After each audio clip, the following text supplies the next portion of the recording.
Well, this is the feast day that all you moms have been waiting for. This is like one of the most famous women saints out there, Saint Monica. And you guys think you know about Saint Monica. Frankly speaking, I think most of you know a very polished over version of Saint Monica. And I think the more you know about her, the more she is going to be, what's the word I want? Somebody that you can empathize with, okay?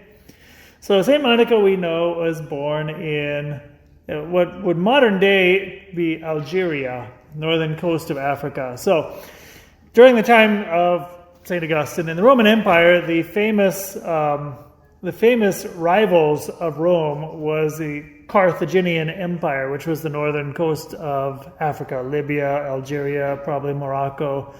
Have you ever heard of Hannibal, the general? The elephants that came in, actually he sailed all the way into France so as to attack Italy from the north. They went through the Alps with elephants, discovered that they don't make it downhill too well. They're pretty good at climbing up hills, but they're not so good at going downhill. But he managed to get into Italy with enough that he caused them problems.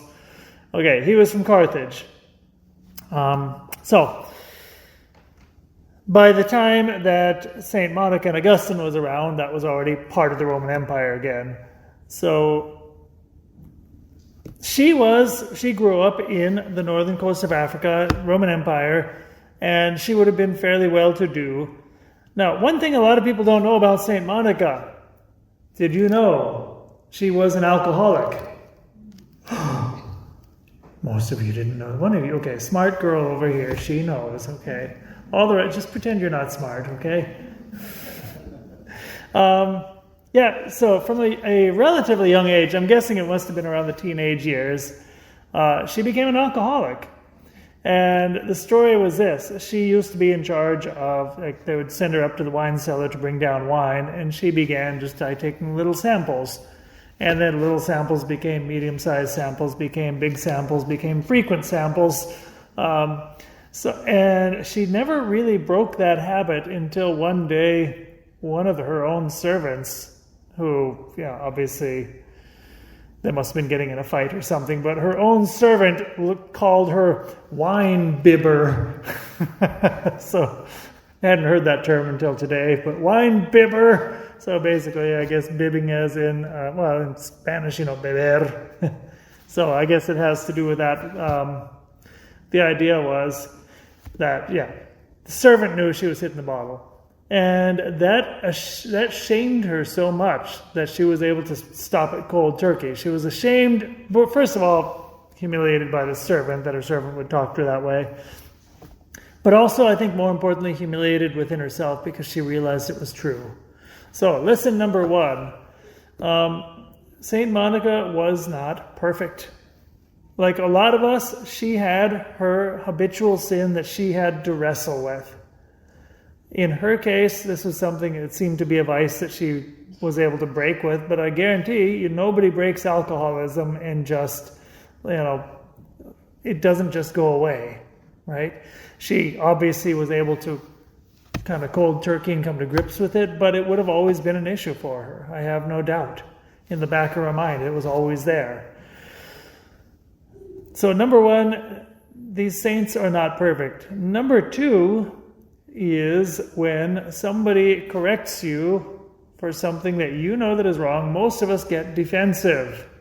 And when we get defensive, then we just start, it's venom in our veins. All it does is get us angry, and then we get resentful and mean, and, the back and forth starts.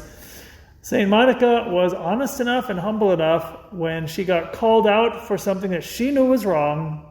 She was honest enough and humble enough before God to repent sincerely and change.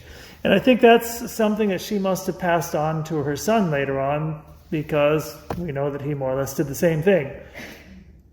So then she got married to a man named Patricius. So he was a wealthy pagan. He had a minor governmental role. And he was a volatile character. So he was somebody who at times was very loving and at times was violent. Now, apparently she was good enough, she was smart enough, this is another lesson, She was smart enough never to confront him when he was in his violent moods. And it actually mentions, like, all of her other girlfriends who would get, like, black eyes and stuff would always wonder, how come we all have black eyes and you don't, and you're married to a guy who's worse than our husbands? And she actually counseled her friends, like, well, you have to know how to approach people in the right moment and everything. So there was that. Different time, different generation. I'm not saying giving black eyes to your wife is an okay thing, okay? But she did have the prudence to be able to know how to. She didn't get in quote unquote fights with her husband when he was acting that way, abusive. She knew how to do everything she could to preserve the marriage.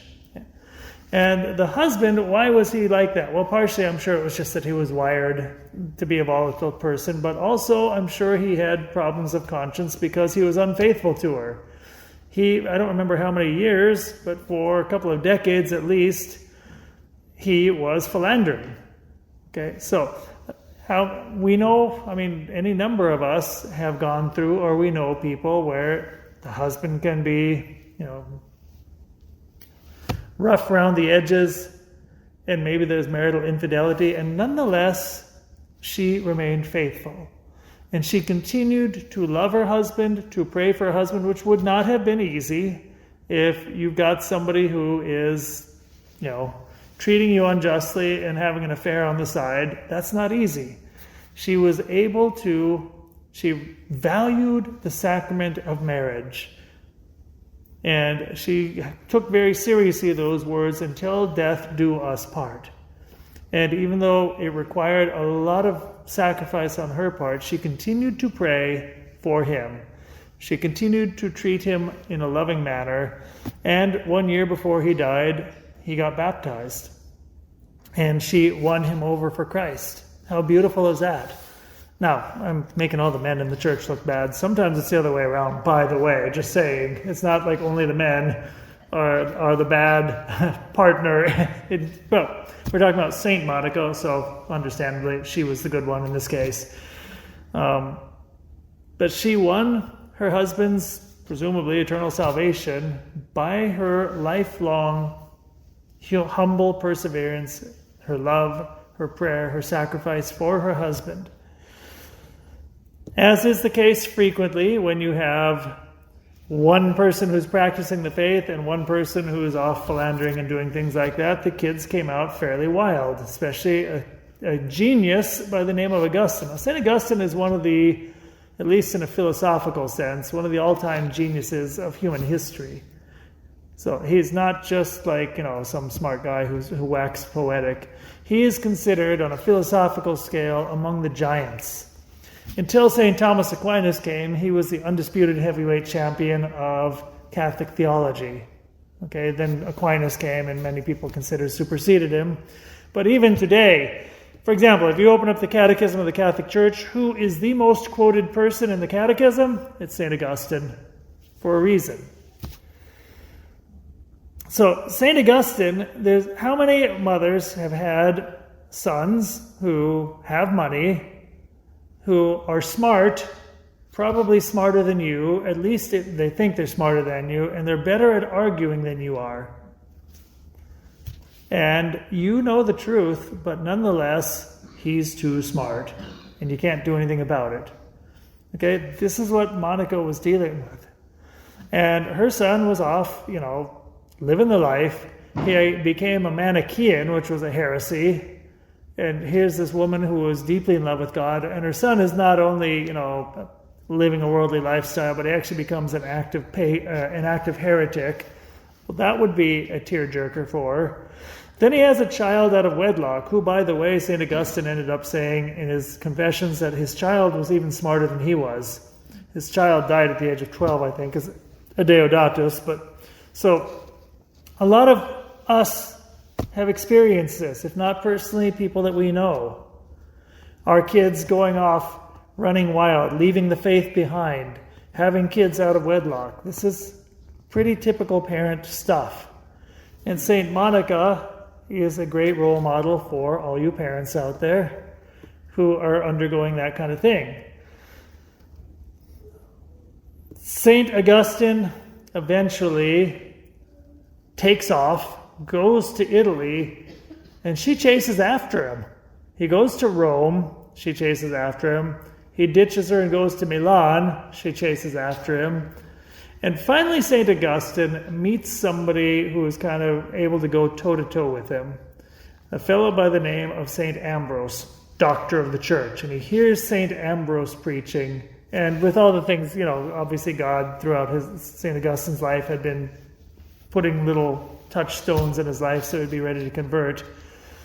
But St. Ambrose is somebody who was able to confront a guy like Augustine and win him over because he wasn't far behind him intellectually, and he was a saint, and he was a bishop, and he was very eloquent, extremely eloquent, and that was something Augustine admired. So eventually, at the age of 33, St. Augustine gets baptized and becomes Catholic.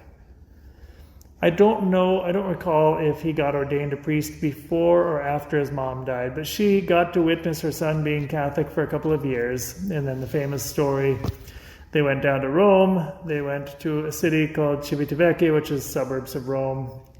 And St. Augustine is talking about a conversation they were having in the town of Ostia. If you go to Ostia now, it's several miles inland.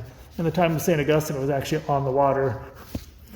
Shows you what the rivers do when they bring all this silt down. And a couple days later, she died. But she died knowing my kids are in the faith, my husband is in the faith. So we have a pretty ordinary woman dealing with a headstrong and unfaithful husband who she wins over, a headstrong, genius, unfaithful son who she wins over, and probably the other kids, I don't know as much about them. And how did she do it? She did not do it because she was a genius. She did not do it because she was eloquent. I think she was probably a normal woman. And she did not do it by being perfect. She wrestled with her own vices. She wrestled with her own weakness. But the one thing she knew was never to despair, to constantly bring everything to prayer, to put it into God's hands. To be a woman who simply would not give up. And that was and to allow God to be the one to work. And that was what brought about these conversions. So, happy feast day of St. Monica to all of you, and to all of you despairing mothers out there. Stiff upper lip, you got hope. Father, Son, and Holy Spirit.